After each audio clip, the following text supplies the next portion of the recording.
it is acknowledged that we do indeed continue to stand on the shoulders of giants wearing high heels and lipstick.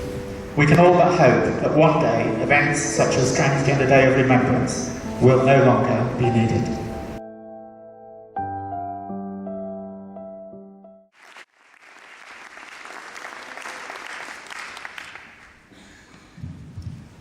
Hi everyone, I'm Felix, and can I just say, well done, Emily. I wish I could have that bravery at your age. But sorry, I'm just turning my phone off low power mode so it doesn't turn off everything. But I just want to say as well how honoured but saddened I am to speak at this event. I'm already crying. Well done. No matter who we are, where we live, what we do, there's always elements of control in our lives that we can't change. One that we all have in common, no matter how much we may oppose ours, is the government. You would assume a government would be there to help us thrive, help us live, help us love. So it's ultimately confusing when the thing that distresses and depresses us the most is a fault of the government. In October 2018, a survey found that only 9% of Tory MPs backed self-identification, with 69 opposing it. Self-identification is the concept that transgender people can declare their identity without the trials and tribulations of consulting a professional. How can anyone who has usually got no experience in gender identity decide on anyone else's? In the same survey, just over half did not agree with the same rights for transgender and non-transgender people. 8 out of 10 expressed concern over the number of children wanting to access gender services. How can my reality be of your concern? How can the way I feel every time I get in the shower, meet new people, leave the house, get my hair cut, go clothes shopping be of your concern? How can the way that I live in a body does not fit the mind that it's attached to be of your concern? Thank you for your concern, but I don't need your concern. I only want your concern if you're going to put your into something useful. Your concern should not lie with my wanting to access your services, but how long I'm waiting to use them. I'm 18 years old.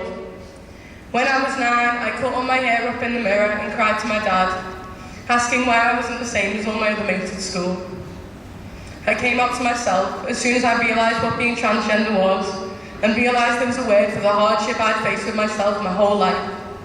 I was only 13 when I came up to my friends, family and school as a boy. Tavistock Clinic for young transgender people. I waited years for my first appointment. By the time I got my first one, I was 17, too old for their services. They put me on the priority waiting list. That was in February 2018.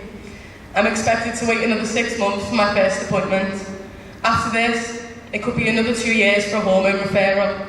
It will be at least another 2 years for a top surgery referral after this. Every single letter that comes through the door, I hope it is there. Every day I'm disappointed. How am I expected to live when I have no hope in services that are meant to help me? The Leeds Clinic is funded to help 27 transgender people a month. They receive way over 150 referrals. There are 7 public gender identity clinics in the UK and approximately over 500,000 out transgender people. Yet they still say we are the concern. Is it easier to be ignorant to the fact you're making our existence painful than to the fact we exist? I'm tired of the skin I'm in, yet I'm still one of the lucky ones. I feel like I'm fighting for a fight I'll never win, yet I'm still one of the lucky ones. I'm looking at fat in places I wish would be thin, yet I'm still one of the lucky ones. What I see in the mirror doesn't mirror what's within, yet I'm still one of the lucky ones. Feels like I'm trying to carve my mark onto the world but only have a pin, yet I'm still one of the lucky ones. Every day I'm allowed to wake up and breathe, no matter how tight my chest may feel. At least I'm still allowed to go outside, express my true form and be reminded everything I feel is real. People saying our generation is sensitive, but sorry if I seem tentative when I talk about the past, because thinking of any other time but now makes my head and heart go fast. Things are still hard, don't get me wrong, but in this present day is where our people are most allowed to belong. The words allowed and belong to me are oxymoronic, because the way we've been pushed out is simply demonic. My heart cries at night for people whose identities are legally illegal, for it makes no sense how we feel inside to not be treated equal.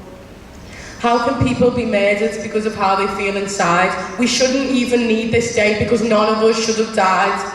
We are being killed, yet the killers are the ones who get to sleep safe at night.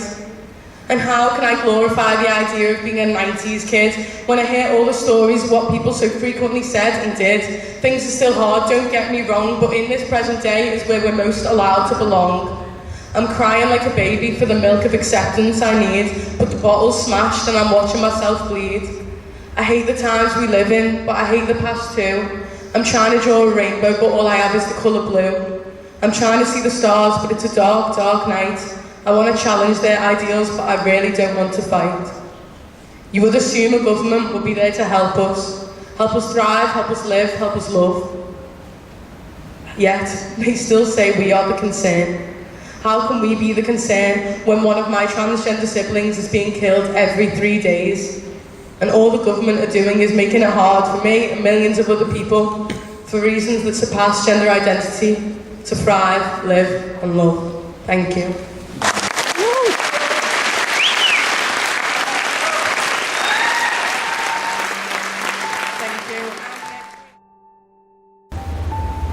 It is acknowledged that we do indeed continue to stand on the shoulders of giants wearing high heels and lipstick.